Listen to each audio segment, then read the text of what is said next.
It has been shifted from its place, embed हो गया है। आप देख सकते हैं यूट्रस का जो ये मसल्स है उसमें चला गया है। इसको एंडोमेट्रियम कैविटी में रहना चाहिए था, it is suppose to stay over there, लेकिन ये वहां पर नहीं है। कहाँ पर है? यूट्रस के मसल्स में है। तो ये सिर्फ यूट्रस की बात नहीं है। Yes, एक बार हम ma'am. लोगों ने पेशेंट को ऑपरेट किया था तो वो उसका ब्लैडर में चला गया था।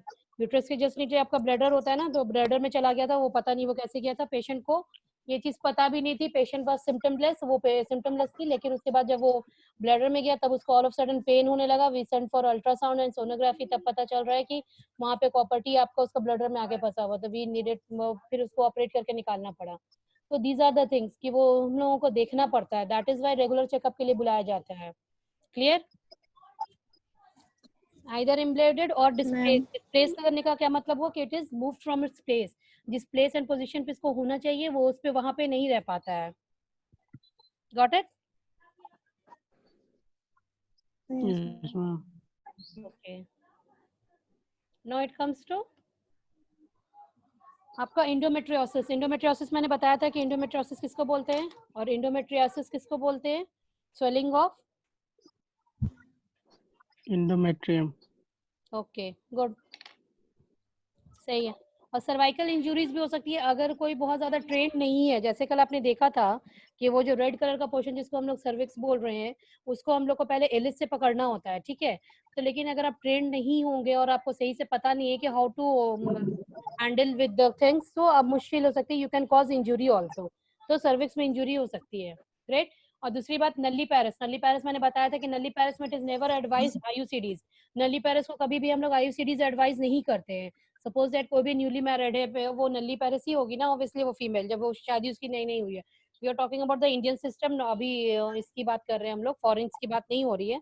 तो क्या इंडियन सिस्टम में ऑब्वियसली शादी के बाद भी बहुत लोगों को होता है कि we don't need baby right now, 1 साल 2 साल वी नीड कंट्रासेप्शन। तो बेटर है कि आप उनको बेरियर मेथड के लिए आप उनको काउंसिल कीजिए, या नहीं तो फिर आप उनको ओसीपीज के लिए बोलिए इफ बेरियर मेथड से अगर more protection you need then.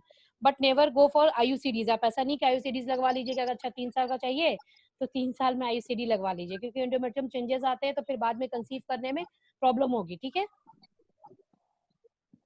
Clear? Yes, ma'am. Am I clear? Yes, ma'am. Okay. Chronic salpingo oophoritis. Salpingo oophoritis किसको बोलेंगे? सल्पिंजो किसको बोलते हैं? वो मैंने बताया था कि सल्पिंजो किसका दूसरा नाम होता है? ओविडक्ट। Oviduct, ओविडक्ट fallopian और क्या tube, बोलते हैं? Fallopian tubes. Good answers. fallopian tube, और सल्पिंजो किसको बोलेंगे? swelling and inflammation in fallopian tube. नहीं नहीं, फैलोपियन ट्यूब का नाम तो बता दिया क्या होता है। हाँ सॉरी, वही वो सही बोला। उफराइटिस किसको बोलते You हैं? see what's happening? उफराइटिस किसको बोलते हैं? Inflammation and, Ovary, ma'am. Good, ovary को बोलते हैं। Inflammation in ovary is known as oophoritis. तो क्रोनिक उफराइटिस, सल्पिंजो उफराइटिस हो सकता है, ठीक है।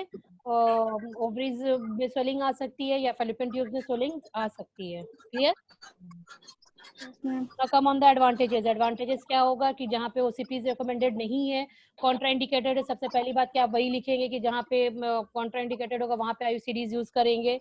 उसके बाद no serious side effect. Side effect बहुत ज्यादा सीरियस नहीं होता है, क्यों? क्योंकि इसका सिस्टमेटिक सर्कुलेशन में एब्जॉर्प्शन नहीं होता है।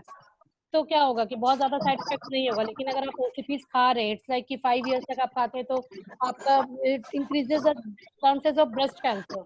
इसमें क्या, सिस्टमेटिक सर्कुलेशन में तो जा नहीं रहा है, जो भी है एंडोमेट्रियम में as a foreign body uterus में अगर नहीं सूट कर रहा है तो आप निकाल दीजिए।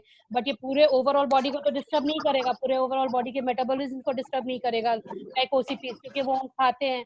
और जब अगर हम खा रहे हैं तो ऑब्वियसली कहीं ना कहीं पे तो वो प्रॉब्लम करेगा ही, क्रिएट करेगा, जहां जहां पे भी वो ब्लड सर्कुलेशन के साथ वो ये ड्रग्स जाएगी। तो क्लियर है? Yes, ma'am. And this is no privacy use. इसके लिए प्राइवेसी की जरूरत नहीं पड़ती है कि you need to go in washroom to use this, या फिर आपको इधर उधर प्राइवेसी में जाना होता है। Once for all, fit and forget वाली बात होती है कि you fit it and you forget it. Fit मतलब लगाना एंड फॉरगेट मीन्स भूलना, तो आप लगा के भूल जाइए इसको। लॉन्ग एक्टिंग होता है, लंबे टाइम तक वो रिवर्सेबल होता है, रिवर्सेबल भी होता है। लॉन्ग एक्टिंग होगा, बर्थ स्पेसिंग मेथड होता है, इसमें अच्छा खासा स्पेस ले सकते हैं, from varying from 1 year to 3 year to 10 years। And one more thing is important, IUCD भी हम लोग पोस्ट क्वार्टल भी लगाते हैं। पोस्ट क्वार्टल मैंने पहले भी बताया था कि 2 तरीके से यूज करते हैं, यानी तो हम लोग पिल्स लेते हैं जिसको इमरजेंसी पिल्स बोलते हैं या मॉर्निंग आफ्टर पिल्स बोलते हैं, यानी तो फिर हम लोग IUCD का इस्तेमाल करते हैं। तो लेकिन जब भी अनप्रोटेक्टेड सेक्स होगा या पोस्ट क्वार्टल सेक्स होगा, अगर वो अनप्रोटेक्टेड था तो इट्स बेटर कि हम लोग उसको विद इन 5 डेज IUCD लगा दें, ठीक है, ताकि वो इम्प्लांटेशन को रोक सके। क्लियर? Yes, ma'am. और ये doesn't interact with any medicine. Suppose that अगर आप कोई और दूसरी मेडिसिन खा रहे हैं, जैसे मैंने बताया था कि OCP में कौन सी मेडिसिन के एक्शन से अल्टर कर देता है। 2 मेडिसिन का मैंने नाम लिया था, OCP में कौन से 2 मेडिसिन का मैंने नाम लिया था? इफ यू रिमेम्बर तो कैन यू टेल? रिफैम्पिसिन। वो कौन सा सी? रिफैम्पिसिन नाम बताई थी। Rifampicin, it is known as rifampicin. Yes ma'am. Rifampicin, corrected, उसको रिफैम्पिसिन बोलते हैं। और दूसरा क्या था, कौन सा था? दूसरा नहीं एंटी कन्वल्सेंट पिल्स। अगर एंटी कन्वल्सेंट दवा आप खा रहे हैं और साथ में OCPs भी ले रहे हैं तो उसके एक्शंस को क्या करता था? वो इंक्रीज करता है या डिक्रीज कर देता है?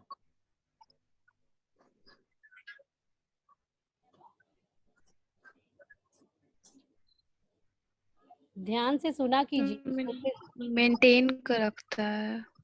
मेंटेन नहीं रखता है। रिड्यूस करता। I am not going to tell you the answer. वो आंसर मुझे आप कल बता दीजिएगा when I take the class. Every time I am not going to repeat the same thing again and again.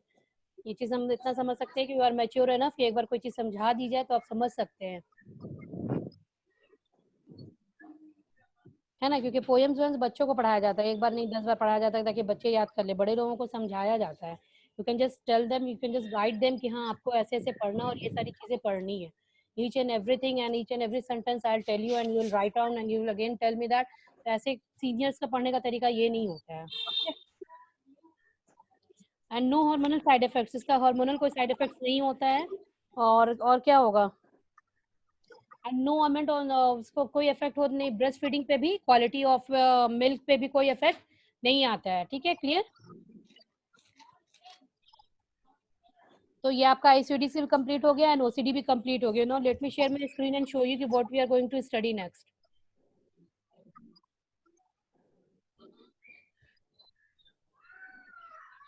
You can see my screen? Yes, ma'am. Yes, ma'am. Yes, ma'am. Okay.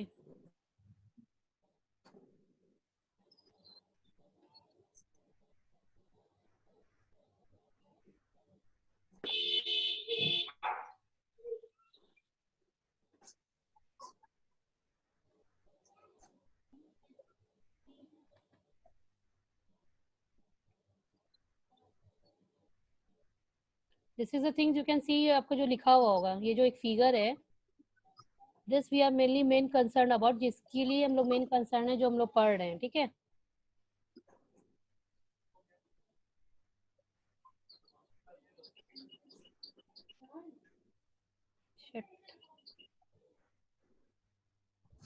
ठीक है, अब दिख रहा है clearly?